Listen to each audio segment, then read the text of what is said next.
umaga mga bay, si National Commission for Senior Citizens of Western Visayas Regional Director Rara Ganzon nga kuntani matigayo na nga mapasar bilang layi ang Universal Pension for Senior Citizens. Sa interview sa Bomba Radio kay Ganzon, iyagin payag nga paagi sa pagpasar sa nga mga hagna mahatagan sa pinansyal nga buli ang tagsa ka katigulangan nga nagkinahanglan sang financial assistance. Dugang pa sini nga sa tion nga mapasar ang mga hagna mahatagan sang guaranteed monthly income ang mga senior citizens ang 1,000 ka pesos bisan pa nga nagabato na ini sang existing pension nagikan sa Social Security System o SSS ukon sa Government Service Insurance System ukon GSIS.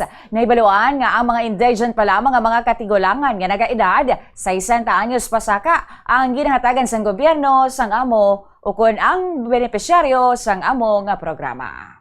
Please let's be one, no, to pray for a universal social pension indeed. Kaya it's not true, it's not yet universal, it is a bill but not yet a law. So pangamuyuan naton nga tagaan gid sang importansya sa aton mga senador kag sa aton nga presidente ining universal social pension para sa tanan kay they deserve it. Si National Commission for Senior Citizens Western Visayas Regional Director Rara Ganzon.